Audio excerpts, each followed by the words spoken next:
Hey guys, it's M4J here, and welcome back to the M4J network here on OpenTTD for the third and final episode of this big project here to build this new freight terminal, which is called Brudworth Falls Freight Terminal. I'm starting to remember the name. I did just tab into the game to check, but Brudworth Falls Freight Terminal. I will learn the name, I promise. BFFT is what it's going to be known as, like MFFT and GNFT and GSFT and SIP and LIE. They're all abbreviated mainly so that I don't have to remember anything other than 3 or 4 letters. Welcome back to the M4J network. Here we go then. So this episode this week is going to be the finishing of the project, building the connecting lines, finishing the building of the depot, tweaking a couple of things here and there, redoing some of the signalling in little places, adding the speed limits in, and then getting ready for the first trains, which will be arriving probably next week's episode actually, because like I said last week, I'm going to start working on that freight logistics map, which might not be a literal map. It might just be, here's the trick, right? This is what I need to learn. If there's anyone here watching these videos who either works in the UK rail freight sector or even the European rail freight sector, please get in touch. I really want to know how you guys work out the logistics for like when to send trains, how often to send trains, how you do your pathing, things like that. Because I know very, very little about freight operations in the UK. Very, very little indeed. I need to learn more. So if you know, please do get in touch. I really want to hear from you guys. Anyway, enough of that. My map at the moment is to go with the system that I had before, which was train 6BXX will leave Monningpool Falls Freight Terminal and it will run down to GSFT, and then from there it will go to BFFT, and then from there it will go to somewhere else. That's how it's going to work, and it will be carrying, well, it will either be raw or manufactured. They're the two. Now, raw doesn't always mean hopper wagons. It can mean other things, like wood is technically a raw product, but that will be on the back of a flatbed. Manufactured will be things like goods, metal, manufacturing supplies, engineering supplies, farm supplies, building materials, whatever it might be. As well as things like timber as well, which is technically a manufactured good. That's why I think I need another system for that reason alone, because raw doesn't determine what type of stock the train is using, and manufactured doesn't always even mean manufactured. Like, you take a bit of wood and you saw it in half, it doesn't suddenly become a manufactured good. In my opinion, that's still a raw, not good, but commodity. Let's use commodity from now on. In my opinion, that's still a raw commodity, yet, like, realistically speaking, that's manufactured because you have applied a process to it. But that for me is like the halfway house in the process. You take the wood, you turn it into timber, and then you turn that timber into a manufactured commodity. So I need a better system, and I've been looking at what you guys have been saying on the Discord with your freight networks and how you run, and also the fact that, you know, some people use their freight networks to actually finance their passenger networks. And considering my passenger networks are currently losing money hand over fist, I think that's the route I'm going to be going down. So I don't know whether these trains are going to be profitable or not. I really hope they are, but that remains to be seen. I think altering the day length factor is going to be a little cheat sheet on how to get these things to pay out, because I don't know if altering the day length factor actually changes the cargo payout rates, but if it is judged on how far you can transport a good, I keep saying good, but that's not a word. Goods is a word, but good isn't a word in this context.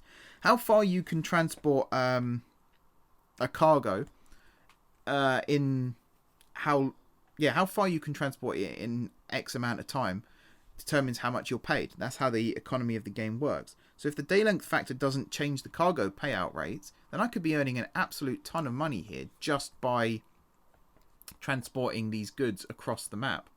That remains to be seen. Again, if you know, let me know in the comments. But having looked at some of your freight networks, I've got a better idea now as to what I'm doing with this, which is another reason why I decided to do the freight now and not wait a little bit longer. I've also got an idea on some routes. So I might even have a freight train that goes from Monningpool Falls down through GSFT, down through BFFT, and it doesn't necessarily start anywhere else or end anywhere else. It'll just link up those hubs, and I will have freight trains that just operate between the 4 corner hubs when they're complete. I think Monningpool Falls is going to act as the northwest hub. It's not in the northwest corner, but considering the northwest corner of the map is full of mountains and hills, I think that's the best place to put it. Monningpool Falls will be getting rebuilt in the not too distant future. The current services that operate through it will be rediverted whilst that takes place. So the coal trains, instead of running through MFFT, they will go through the tunnels underneath it instead, just while it's rebuilt. And then once that's done, they'll then call at the terminal again. It's going to require a little bit more space. I'm going to try and do it without moving the main lines there. So I think currently the track alignment is east to west, but I might change it so that it's north to south instead. So I can still fit the loops in and have it connect up with all the different lines and things like that. And I might build like a heart-shaped loop system to bring the lines back through Monningpool Falls. We'll have to see how well that works. Probably really badly, but I don't know. But yeah, do get in touch. Let me know what you think about these ideas. I don't mind going on record saying I don't really know what I'm doing with this still. I've got these really nice looking terminals now, which I'm very, very happy with. But actually getting stuff to and from them is still very much up in the air. So help is required, shall we say. Help wanted. We'll put that advert out there. So if you've got any ideas, do get in touch. Let me know. That'd be great. Really appreciate it. Also for stock as well, for rolling stock. So I think I'm using class 60s at the moment for the majority of it. And I've got the M4J RailFreight livery. I've also got, I think, class 20s that I changed the livery of. And I've also got 56s, I want to say. In fact, why am I guessing? I can just go into the game and tell you. So M4J RailFreight, there it is. I have, on the main services, I use, I'm sure they're 60s. Yeah, nicknamed Tugs, but BR class 60s. And then on the, in fact, did I change them? I think I changed them. Oh, on the scrap metal / recyclable trains that run up the west coast, I use 37s.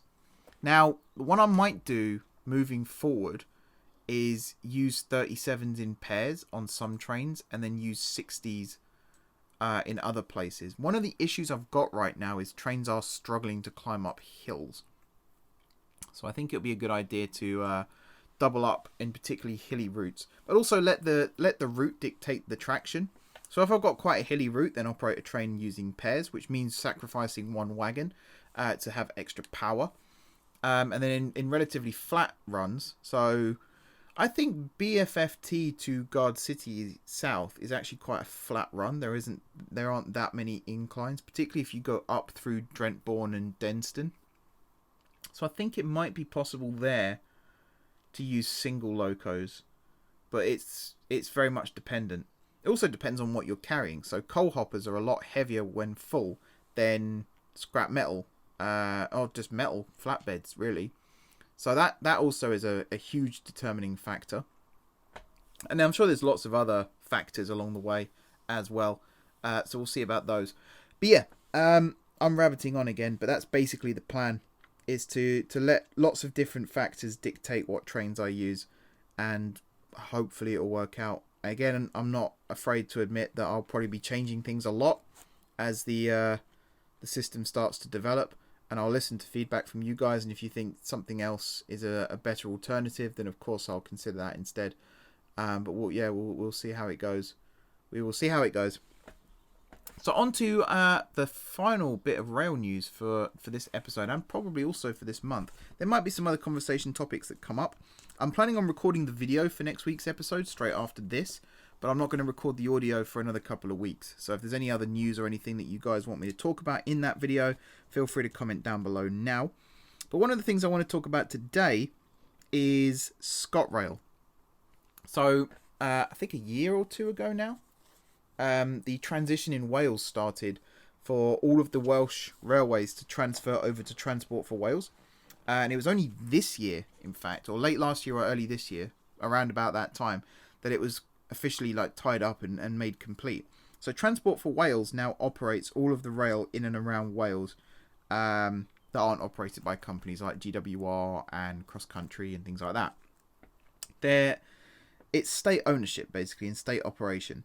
Now, ScotRail for a while has been a bit turbulent. It used to be really good. Even a couple of years ago, when the Borders line was reopened and things like that, it wasn't too bad. It was running pretty consistently. And then in the last couple of years, it's kind of dove off a cliff slightly. And because of that, all domestic passenger trains in Scotland will now be managed by an operator of last resort, which is an OLR, from March 2022, after the Scottish Government decided against replacing Abellio with another franchise. So they're not transferring to another franchisee. They're actually just scrapping that completely and going into state ownership, which is basically a nice way of saying nationalisation. And this, I don't know whether there are going to be management contracts involved, or I don't actually know how TFW work on theirs. I think it is all entirely state-owned and state-operated. But if someone knows any different to that, then please let me know in the comments as well. Let's get the comment section going, guys. I'm asking for lots of things in there this week. Let's see what we can do. But again, I find this interesting because I'm against nationalisation. I don't think it's in the benefit of rail. But I have to admit, most cases in recent years, it's actually worked out pretty well. LNER is not struggling. They seem to be doing okay. Northern have also transferred over recently to an OLR. I don't know what the status is with Northern. Northern, I think, is way too big to be operated as a single franchise anyway. I think it needs to be split. Trans-Pennine Express, TPE, used to be part of Northern, and that's now split and formed its own franchise, and even that's too big to maintain sometimes. So you can imagine how Northern used to be. Northern Spirit, I think it used to be called.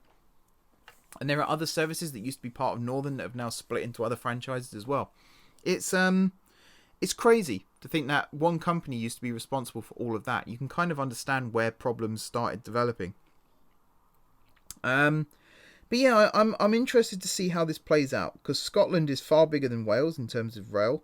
The Glasgow area, I believe the Glasgow commuter rail is the second largest commuter rail network in the country, and that's in the entirety of the UK. It's huge. It's absolutely huge. I think Manchester is third. I think that's the right way around. I might have got that wrong. But the fact that Manchester is still mostly franchise operated and Glasgow is now going to be state operated, it'll be interesting to see the differences there. Plus, you've got places like London, which, I mean, London is so diverse in terms of its operations. You've got things like TfL, which is, it's not state owned, but it's also not franchised. So you've got things like DLR, which is operated under a management contract but not franchised, if that makes sense. London Underground is entirely TfL. Then you've got the DLR, which is contracted. Then you've also got London Overground, which is contracted, I believe, to, I want to say Arriva. I don't think that's right. I think it's Keolis that operate DLR, but again, that might not be right. That might be the former operator. Who operates London Overground? Let's check. Ooh, Luden Overground, I've just typed. So it says, Arriva. Yeah. Arriva Rail operates these services on behalf of TfL under the name Arriva Rail London. And then the DLR is operated by... why is it not telling me? Why is it not telling me? Why is it not telling me? I'll find out in a second. I think it's Keolis.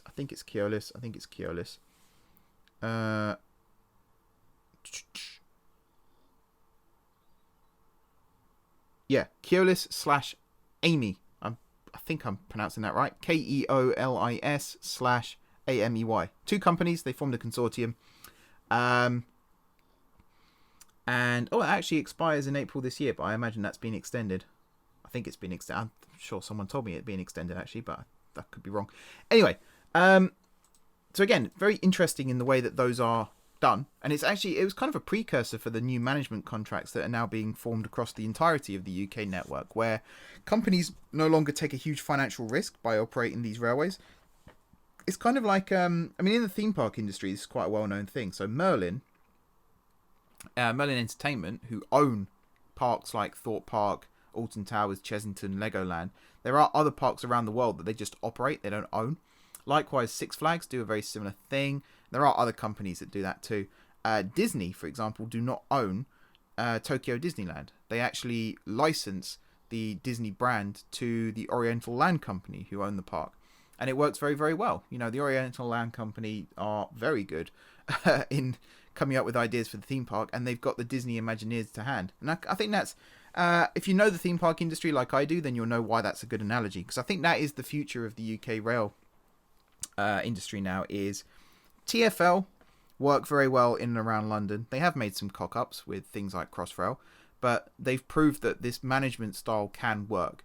London Overground functions very, very well. The DLR, I don't remember there being any major incidents on the DLR in my time, at least. It functions very, very well. Now, yes, it's its own segregated system. It doesn't share tracks with any other franchises or any other form of transport, or form of rail, I should say. But it does work very, very well. And you think how extensive the DLR network actually is.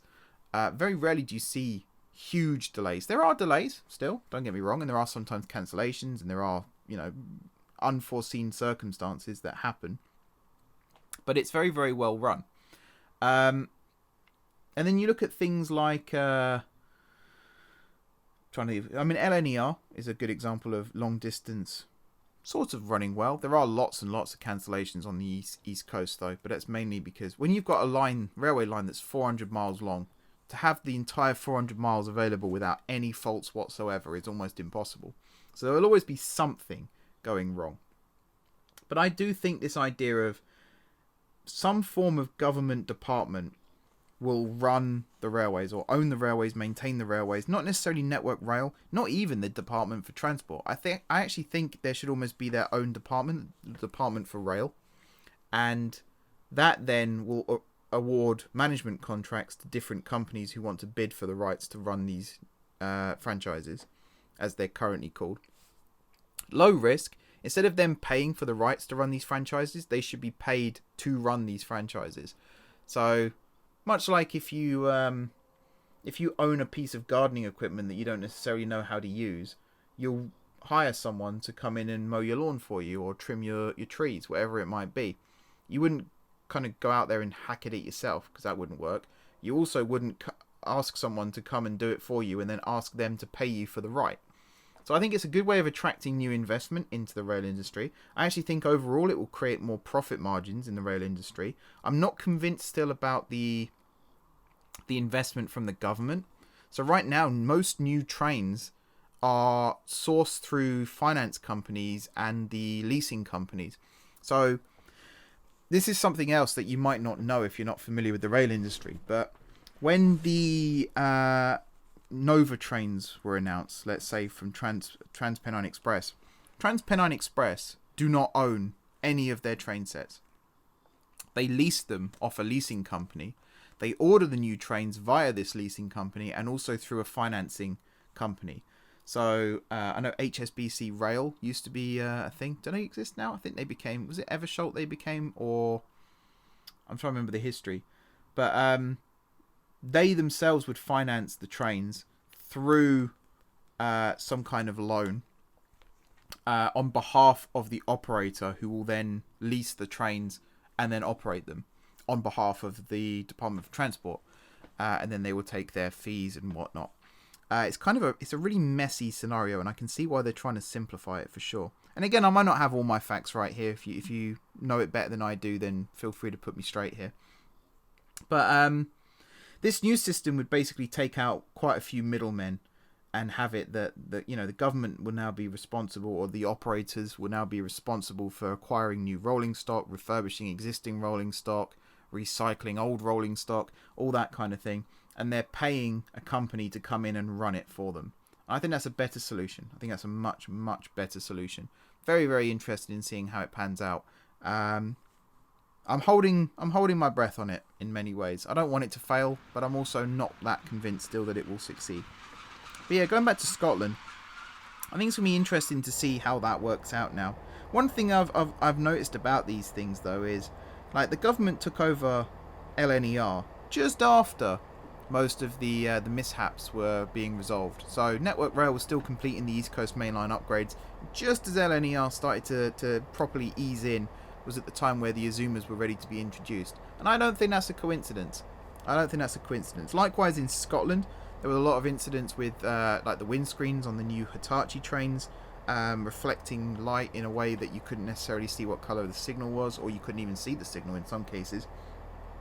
And that's now resolved, and just as that's being resolved, and a few other construction projects that were running behind schedule have now been brought back up to schedule and resolved. Now the OLR is being introduced, and the government is stepping in and taking over. You do wonder sometimes as well if the timing there is perhaps a little too convenient, because now you're out of the turbulence, you're starting to see the smooth flying, and it kind of makes the OLR look more successful than perhaps it would have been had it taken over 6 months ago. But we'll see. We will see. Sometimes having the maintenance and the operations under one roof does actually make it more efficient. Sometimes not so much. Railtrack being a very good example of that. So that's kind of the big highlight news story. I've been sat on that one for a couple of weeks now. Obviously, I'm recording all these videos in the same day, so for me, I've been sat on it for about 30 minutes to an hour. But for you guys, I've been sat on it for a couple of weeks. You've probably been wondering why I've not been mentioning that, but there we go. The rest of the news, really, there's a couple of other things. I'm going to skip through to the infrastructure section. In fact, there's the story that I was talking about trains returning to the east bore of Gasworks Tunnel. Gasworks Tunnel has never looked better, by the way. They've really done a good job of tidying it up. When I went through London in December, I think it was, late November, early December, King's Cross itself it was eerie, to be honest. I think when I came home, it was quite late at night, sure, but when I came home, I think it was me and about 20 other people standing in the station, checking the departure board. And even when I arrived earlier in the day, it was like me and like 50 other people got off the train, and that was it. And going through St Pancras, it was me on my Todd. There was no one else there. It was really, really eerie. Great, very convenient in many ways, but also quite eerie. It was like the start of 28 Days Later, if you've ever seen it. So there's a lot of upgrade work going on at the moment, because obviously less trains running means more projects can be worked on. So there's tracks being strengthened, bridges being reinforced, all sorts of things like that. There's actually plans for a rockfall shelter to be built along the seawall at Dawlish. Dawlish has to be probably the most upgraded part of the English rail network in the last 10 years. There's so much going on there at the moment since the what would you call it? The incident where the track was washed away.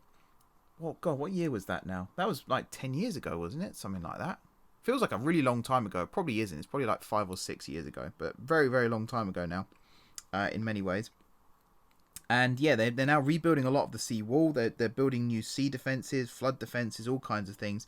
I think the alternative route that was proposed whilst the original incident was being taken care of, they were saying, shouldn't we have a bypass route being built just in case? I think that's actually going ahead still. I don't actually know what the status is with that right now.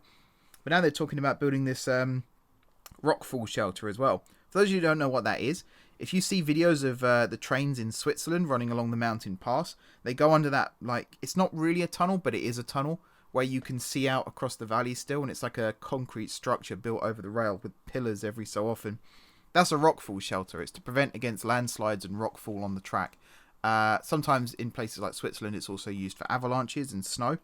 But here, I mean, it's Dawlish. Let's be honest. There's not going to be that much avalanche going on.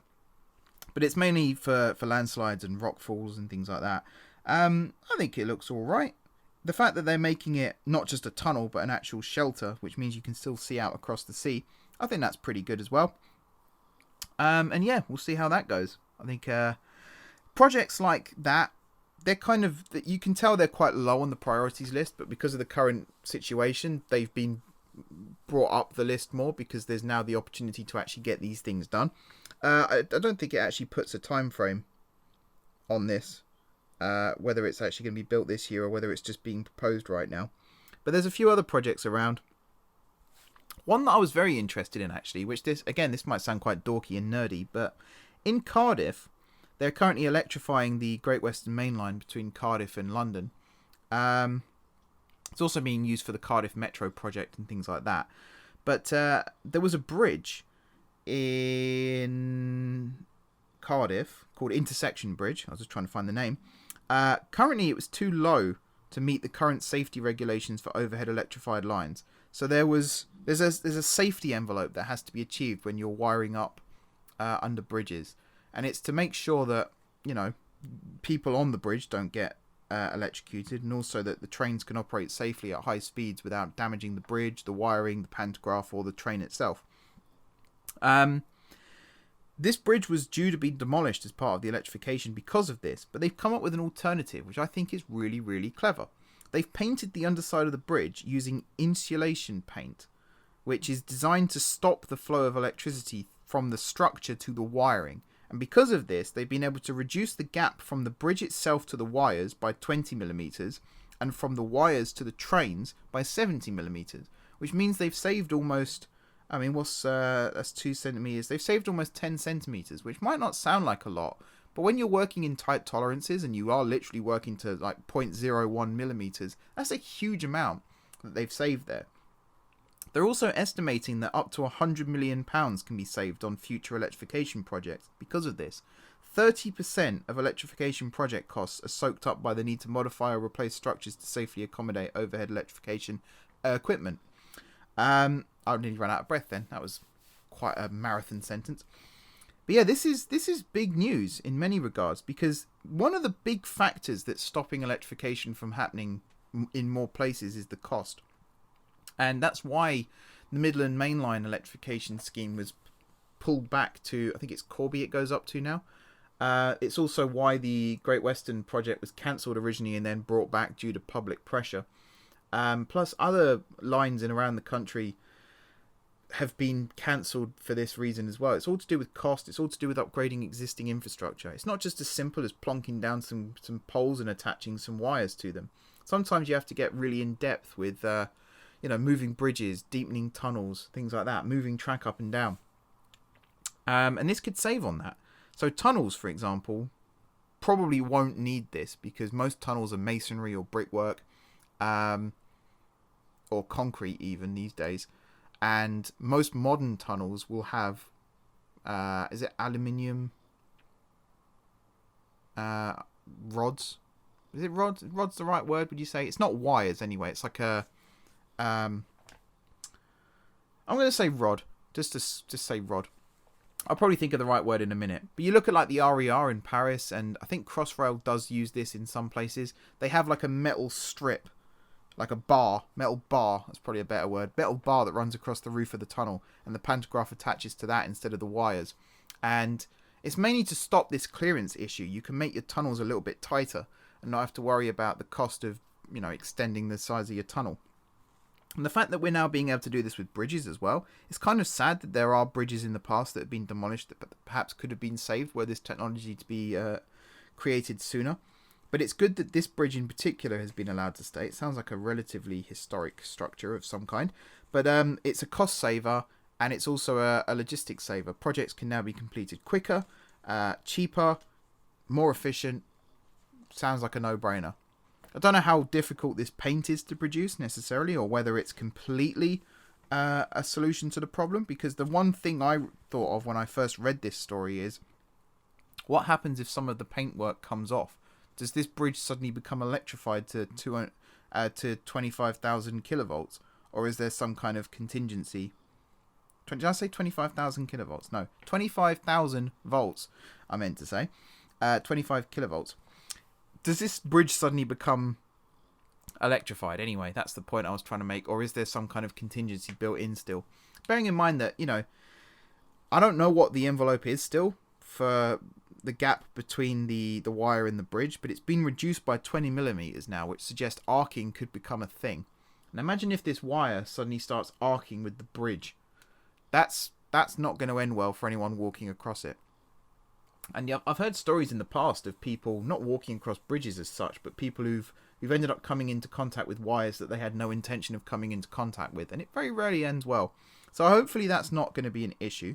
It sounds like the train itself is going to be fine, because pantographs are pretty versatile anyway. They can bob up and down a lot. It's actually fascinating if you watch videos of pantographs in operation. The amount they move, it is quite incredible. But yeah, this could be a really good thing, and it's going along the lines of what I was talking about a couple of episodes ago about sustainable diesel traction. If we can have sustainable diesel traction in places where we just still can't electrify, and then we can electrify tracks that formerly couldn't have been electrified because of cost or because of structures, we're starting to eradicate the problems that things like bi-mode and tri-mode and battery-powered trains were designed to solve. And I think there is still room for these trains, for battery power especially, but it's not a necessity anymore, and I think that's a good thing, because right now I think the technology is still at an infancy, and trains aren't... You can't run 100 miles on a single battery charge. There are going to need to be wires along the route. And a lot of these battery trains are planned for that. So the ones in and around the Lake District, for example, they charge off the wires in and around Manchester, and then when they run out in the sticks, they start running off battery power. But it's a really interesting topic. At least it is for me. It might not be for you guys, but it is for me. Something else that I found interesting, if I find the right page, I'm going to Metro News quickly, and I think that will be the end of the video, to be honest, because again, I've been yakking for half an hour here. Where is the section I was looking for? It's another first in terms of London Underground. The design for the Siemens Inspiro London trains. Is it Inspiro or Inspiro? I don't know how you pronounce it, but anyway, I'm going to say Inspiro London trains, which is the new tube stock. I think it used to be called New Tube for London, and then Siemens was announced as the preferred bidder, and it's taken up the name Inspiro. But the design for that has been tweaked slightly, but they've also unveiled the design. I haven't seen pictures of it. There are no pictures here, so I don't know what they're like, but they will be the first deep-level tube trains to have air conditioning. Now, if you're someone like me who's travelled on the tube during the heat of summer, you'll know that that's basically like saying the oasis has been found. It's an incredible announcement. Aircon on the tube is something that I've been wanting for pretty much as long as I can remember. The subsurface trains have it. The Circle Line, Hammersmith and City District and Metropolitan, they've all got aircon because they have ventilation shafts along the route where the steam used to go and the smoke used to go. But deep level tubes, you can't put aircon there currently, because where does the hot air go? Right now, right the way along the tunnels. And I think they were talking at some point about people could suffer burns if they're standing on the platform and the hot air wave comes through the tunnel. That's not good. You definitely don't want that. But they have now developed ventilation technology, which means that would no longer be an issue if aircon was to be introduced. So, again, these stats don't sound particularly impressive at first, but then you think about the bigger picture and it does make a big difference.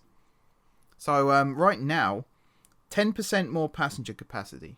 Now, I don't know what the current capacity is on the Piccadilly line for each train, but 10% sounds like quite a lot. It can be the difference between 600 people and 700 people per train. There's also talk about increasing the peak number of trains per hour from 24 to 27, which is a increase of it's an increase of an eighth, which is what, 15% there or thereabouts, something like that. 12.5%, I think it is. Which again, it sounds small, but in the grand scheme of things, it's a lot better. Wider doors, walk-through carriages, which again I believe will be a first for the deep-level tube lines, which again I always get a little claustrophobic on the Bakerloo line especially, because it's really old and rattly and horrible. The Jubilee line I really like, the Victoria line I really like, because they're the newest deep-level trains. But the Piccadilly, the Northern and the Bakerloo, I get a little bit claustrophobic and a little bit, not panicky, but I just don't like it very much. I try and avoid those lines if I can. So to have walk-through carriages, first of all, they feel more airy. I believe it's not been announced here, but I think the original design said that the carriages themselves would have more cabin space because of the fact that, compounds have changed now, the way that these carriages are built. You think about the subsurface stock and how much more room it feels like you have. I imagine it'll be like that. And they're also lighter and they're more energy efficient, which again is a big deal. So right now these are exclusive to the Piccadilly line, but there are talks of a similar train being designed for the Bakerloo, Central and Waterloo and City. Now the Central line I don't have that many issues with, but I've not been on it much in the last few years. So I don't know, Central line perhaps could need it too. But the Piccadilly definitely, it's one of the busiest lines in London. Runs right through the West End, through King's Cross, places like that. So I think this is a much needed announcement, and I'm again looking forward to seeing how well that works out. There's other news as well. The West Midlands Metro extension is continuing. It looks like it's on schedule still. That is one actually where trams will be running on battery power rather than overhead wiring, but that's more to protect the aesthetics of some of the streets, which I'm not against. I think battery powered trams are very different to battery powered trains. It's a tried and tested technology around the world for a start. Much shorter distances, and you don't really want like a Tudor market street in the middle of a city to be spoiled by overhead wiring. So I think it's a good decision to use battery power there. And of course they will use the wires along the rest of the network, so I think that's fine. There's also some news about depot rebuilding going on up in the northeast as well for the Tyne and Wear Metro. There's not much to report there though. It's no different to what was announced before. It's to make way for the new trains, which I believe are next year or the year after. I can't remember off the top of my head. But yeah, that's kind of it for the rail news for this month. There's other little bits and pieces here and there. There's kind of some, and finally type news pieces, which I'm not really going to go in here. If it comes up in next week's episode or just on the Discord in general, I'll of course go over it. But I kind of want to focus on the headlines in these videos because not everyone wants to hear about the rail news as such. So, let me know, basically. If you want to hear more about that sort of thing, let me know and I'll focus more on it. But I'm trying to avoid doing it right now, just in case. And as you'll see in the background, the project is pretty much complete. We have finished construction of the freight depot. I'm trying to remember the name. Is it Brudworth Falls Freight Terminal? I might have remembered it. I might not. Hang on. I'm going to check. I did. I remembered it. Brudworth Falls. Can't remember. It's like Monningpool Falls, but it's Brudworth instead. It's probably a really bad way to remember it, but it might end up working. But yeah, the terminal is complete. Let me know what you think as well of that down in the comments. The eye candy is not yet done. What you're seeing right now isn't even what I'm looking at because I've made some tweaks since then. But I want to add more eye candy. I kind of want to make the docks side of it, particularly the container docks, look a bit more built up. And I'm going to look at Felixstowe again for inspiration for that. I was trying to make it so that it looks as though a single crane is all you need to take the containers from a flatbed on the track and put it on a boat. But I might end up having a second line of cranes and then like a storage area in between. We'll see about that. I've got the whole lake to play with on that side of things, so we can play around with that and see what works. The docks also look a little bit different. I wish there was a way to have like a passenger dock and a freight dock, but right now you can only have one. So I've just gone with this really plain jetty, and I'm going to use eye candy to try and decorate it if I can. Again, if anyone knows a good solution to that, feel free to comment down below.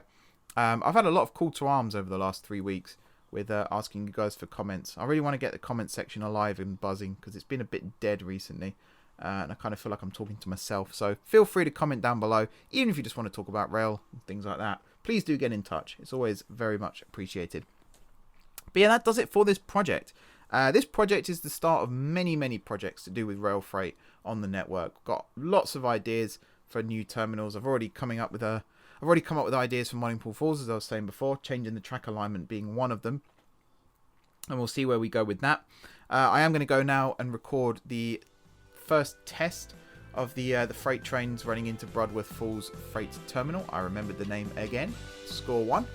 And I'll let you know how that goes when I'm recording the audio for that episode as well. So until then, thank you guys for watching. Don't forget to hit the like button if you enjoyed the video, and of course if you're enjoying the series, drop some comments down below. As I said before, if you haven't already subscribed to the channel, be sure to hit the subscribe button. If you have already subscribed to the channel, thank you guys for your continued support, and until next time, I'll see you soon.